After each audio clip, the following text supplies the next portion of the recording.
1-2, Ella Hogan, sophomore from Rochester, New York. Now Syracuse trying to build from the back, but that, again, defensive pressure by Team USA, not allowing them to get through the midfield and trying to wind up and able to sneak one by. That is like number 12, Nicole Levy. Again, the freshman from East Islip. That is her second goal. It's 9-5. Syracuse still in it.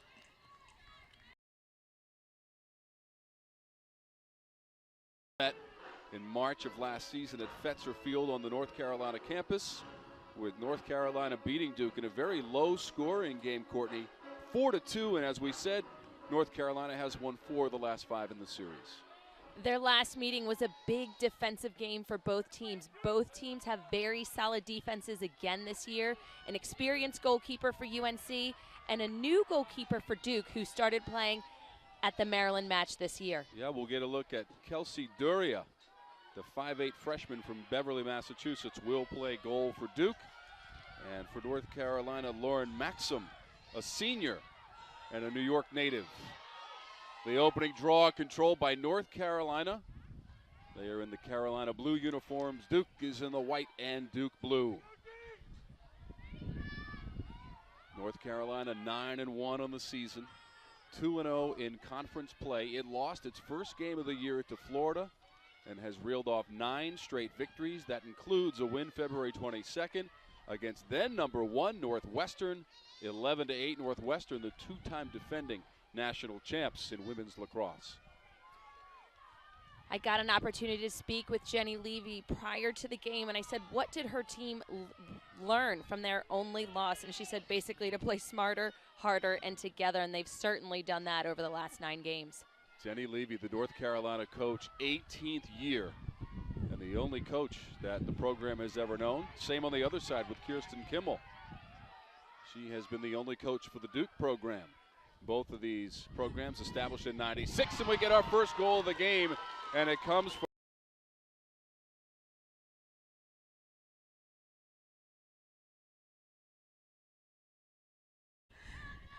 definitely a different look. So basically 2 completely different teams that we're seeing on the field right now. Not surprising to see Syracuse do that. In some ways, this is an audition for them for their season to show what they have to their head coach, Gary Gate.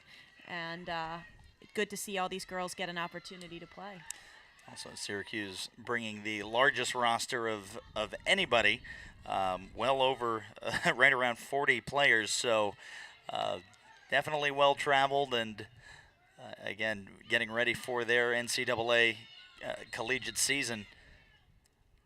So it'll be interesting to see how these 2 different squads, even though they're wearing the same jerseys, they're definitely not the same players that we saw in the first half. Nope, Gary tends to carry a big roster. Several other teams, I can remember, do that as well. North Carolina, Florida carries a big roster as well.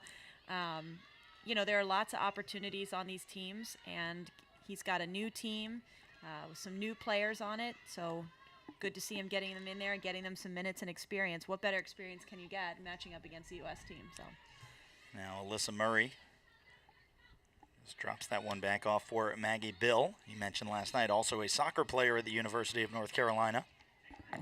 Great athlete, very fit, very consistent. She's a top player for the University of North Carolina, and she's making a very good case to make it to that 24 for the U.S. team. Team USA trying to find some open space, and that one poked away. Looks like Allie Murray is still the goalkeeper for the Orange and fighting for it, and it's going to be awarded to Syracuse. Right, so you see there the U.S. team's player's stick extended into the goal circle, which in international play is illegal, so they'll give the ball to the goalie there. And he will just whip it out in that.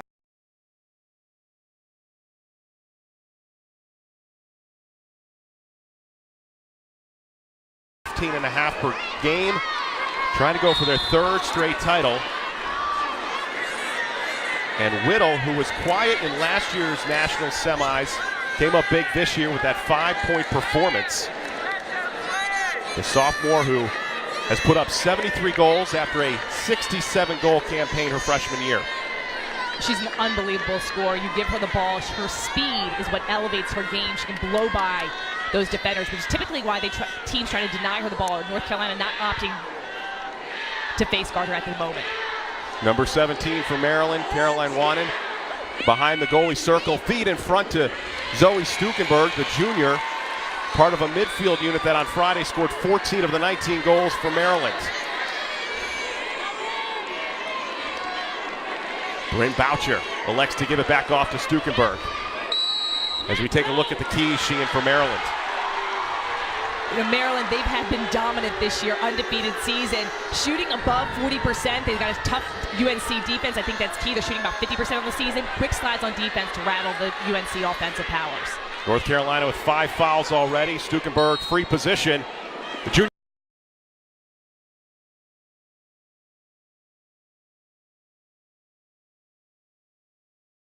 game.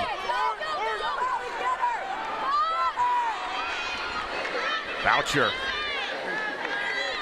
continues with a full head of steam to settle play. The situation, Sheehan, the same as it was in 2013. Maryland was undefeated coming in, eventually fell in that 3 overtime affair to North Carolina. And the same situation here this afternoon for a Maryland team 22-0 on the season, as Whittle, who has been held in check along with Cummings here this afternoon.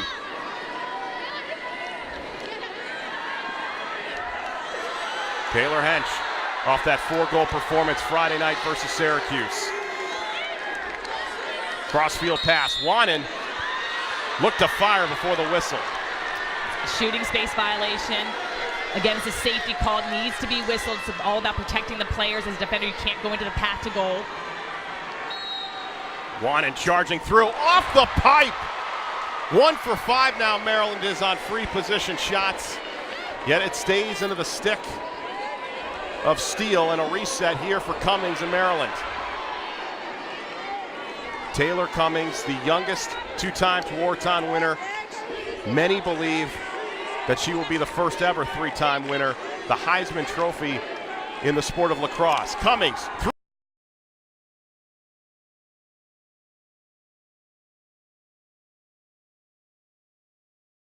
Against the goalie, unlucky with a call from the ref. So now the ball is going to be switched as BU looks for a quick transition up the field. This is Elizabeth Morse taking it up the field with Callie Parchman on her. And this is Sydney Gaudette bringing it down. Yeah, we got Magnus in there coming in. We saw her just start booking it from the 12 to close her off, so the Terriers couldn't get that quick goal off. Unluckily, she did get, we have Walker with a shooting space call. So now Sydney Gaudette is going to be taking this in with a shot. Beautiful offhand mid shot, and that's going to be another goal for the Terriers. It is now 3-0 Boston University. So yeah, Chrissy, BU's really picking up the momentum right now with these.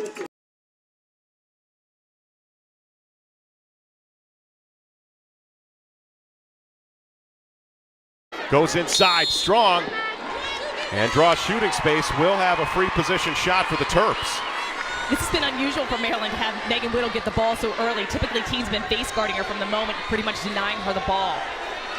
A 4-goal performance in Friday's semifinal. Whittle right to the stick of Ward, and a nice save to start things off for North Carolina.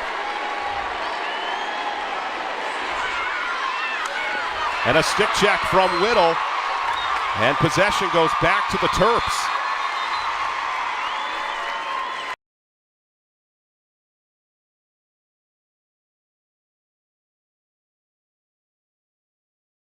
They love playing for this team, and they love playing for their fans. Here in the Gulf Coast of Florida, this is considered snowbird season, so many of them call Sarasota and Bradenton their home for a good few months out of the year, because nobody wants to be in upstate New York with snow. Not a fun time to be in the Syracuse area. So I don't think you got any complaints from the Syracuse players or fans having to make a trip to Florida in January. And just in the mid to high 70s, possibly clipping 80 degrees today. Not to rub it in for those of you watching from the oft frigid Northeast.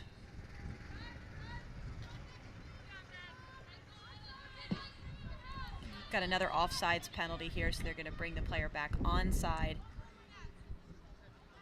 They'll put a player behind for the foul and then bring another player back onside.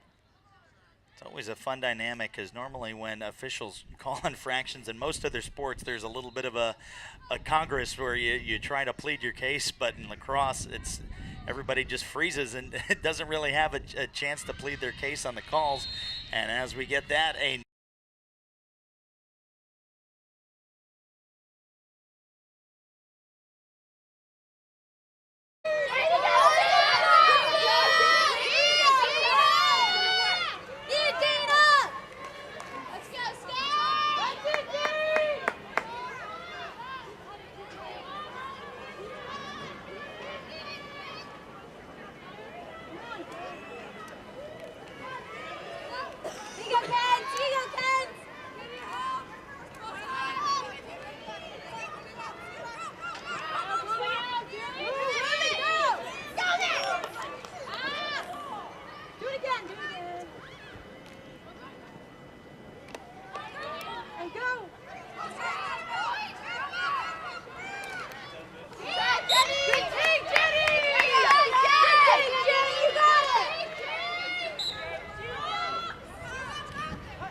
past Allie Murray.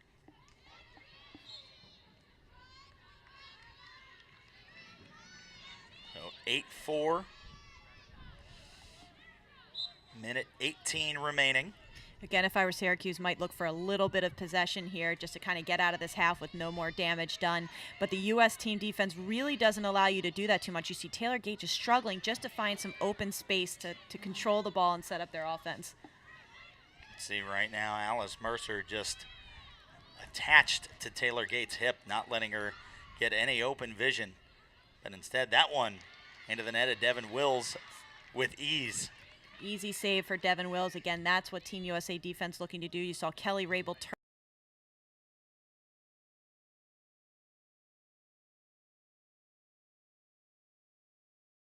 It's still a scrum inside that center circle. And it will be Maryland to control here with just 9:30 left to go in this first half.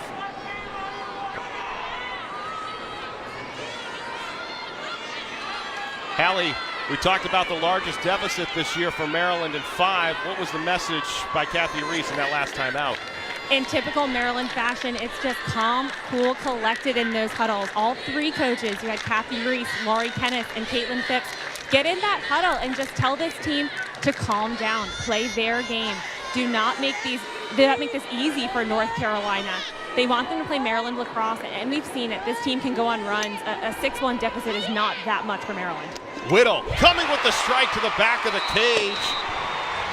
And the Big Ten attacker of the year, ending the drought for Maryland with her first goal this afternoon. Look at those numbers, 74th.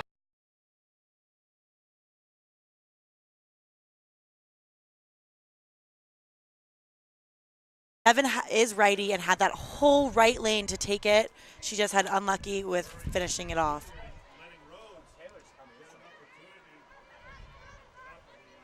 Here comes Carrie Fleischacker looking for the drive inside. We're seeing a lot of that from the Bulldogs right now. Yeah, and the Bulldogs are actually doing a really good job of taking these smart decisions, Chrissy, and not forcing it, where I think that sometimes we've seen games where Carrie Fleischacker might have just gone in and taken that shot, even though she had 3 players on her, and she really was patient and pulled it out, which is definitely, really good progression for the Bulldogs. That's a great point, Chloe. You're absolutely right. And what's good for the Bulldogs and is allowing them to be a little bit more patient is that they aren't facing too much pressure. We see a little bit on Devin Rhodes right there, but so far they've had some space to work with. Here comes Erin Magnuson from behind the cage looking for a drive. She's going to take the shot, score! Yes. A beautiful, quick lefty shot as she turns around the crease by Erin Magnuson there. Now, BU has never been known for their crease defenders. They're always very weak. So if, hopefully the Bulldogs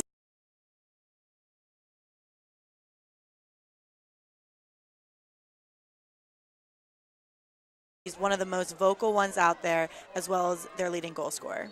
And that's a great point, Chloe. We saw, and now Atrasco is going to be taking it. It was Dan Angelis went a little bit early on that draw, but Atrasco is someone they're really going to need to shut down as she has 46 goals on the season. And, Chrissy, we also saw how vocal she was. The second she knew that Dan Angelis had taken that draw early, she immediately spoke to the ref. And she out there is this huge presence, not only as a player, but as a communicator to the refs and, really getting in people's faces. So quickly going on again. We saw that quick pass to the middle, and that is what the Terriers are going to be looking to do all day. They're going to drive from behind, they're going to drive from top, and they're going for that cutter. And there it is, folks. You saw it right there. It was that was Atrasco on the assist, and you guys are going to get to see the replay of that. But Chloe, exactly what you were talking about, just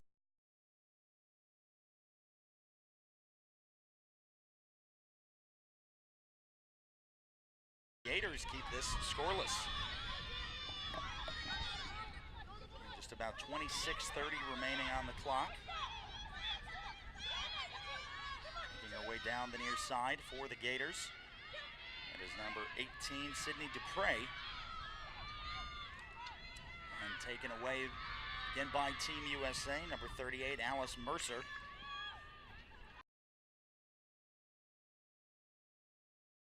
give and go play right in the 8, which we don't see that often. Well, but it's still that left elbow, and they keep catching on that left elbow and pulling across with these shots that are really going to be hard for McMullen to save. You're exactly right. So, Chloe, if you're a defender, and as you were a great defender, how do you deal with that? How do you keep your hands to sort of deal with that cross-body shot?